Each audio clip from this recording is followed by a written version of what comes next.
Christine and Liz, I added you at the end of the lineup, so I'll come check in with you. Yeah. And then, on deck is D. But right now, make it loud for Ewan. Oh!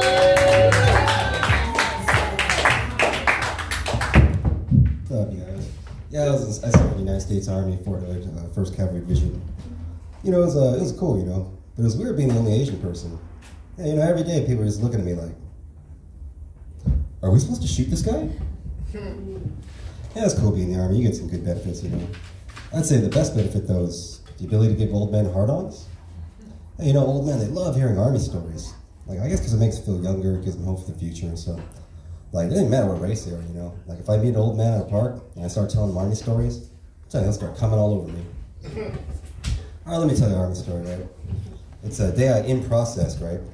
Okay, you know, my recruiter, he picks me up, right? He takes me to the Bonaventure Hotel, right in downtown, right? And so he's like, you see that line of people? Get in that line and sign up, and then they'll tell you what to do. So I do that, and they give me my room key. And they're like, okay, go to sleep early tonight. We're going to wake you up at 3 in the morning. I was like, fucking 3 in the morning? You know, I'm 18 years old. Like, I've never woke up at 3 in the morning. Yeah, whatever. So just like I said, at 3 in the morning, the phone rings. I'm like, hello? You know, they're like, get up, get downstairs, get on this bus. So I do that. They take us to like this, I think it was the Air Force Base in Long Beach. Anyway, first thing, they break us up into our different branches, right? Like Army over here, Navy, Marines, Air Force. And right away, it's apparent to everyone that all the pretty girls are in the Air Force, you know? So I was in the Army, so we're like, fuck, right? Anyway. First thing, they give us this crazy fucking test, you know? It's like freaking the SAT on steroids, right? It's crazy. And then they break us up into these little groups, and they tell me, all right, you go into this room. So I go into this room, and right away I'm like, what the fuck is this? It's just full of dudes, right? They're all in their underwear. They're like doing jumping jacks and windmills and shit. And they're like, all right, go in there. I'm like, okay, you know? And they're like, get in here and take off, you know, whatever, take off everything but your underwear. I'm like, what? You know, I'm like, you know? I've never done anything like this ever, right? So I'm like, okay. Anyway, I get in line, and so what it is there's a sergeant in the front, right? And he's like, do windmills, do jumping jacks, now do squats or whatever. And then there's 2 other sergeants, and they're walking around, they're just like watching us like hawks and shit, right? Anyway, at one point, one of those drill sergeants, he yells at the guy next to me, he's like, you, do that windmill again. And he tries, but he can't go all the way up. And he's like, you're out, get out, right? And that was it, he was out, you know? And that's how quickly, whatever it was, right? That was just the beginning, you know? We had vision tests, hearing tests, freaking all sorts of tests, right? They're just cutting people left and right, like, go, get it, you're out, you're out. And then this one Mexican dude, he's like all big and tatted down. He's like just telling everyone how his dad was a Marine, you know, and all of his uncles are Marines, and like how he's gonna be a Marine, like the best Marine in the world, right? All of a sudden some guy comes out, like, you're out. You know? He's like, what? Why? He's like, your neck is too thick, you know? It measured too thick. That was it. And he couldn't be a Marine.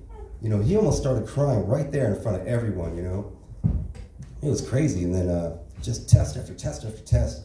And then finally around 5 o'clock, I passed all the tests. And then Sergeant's like, congratulations, son. Welcome to the United States Army, right? And I was like, thank you, Sergeant, you know? I was so happy and so proud, you know?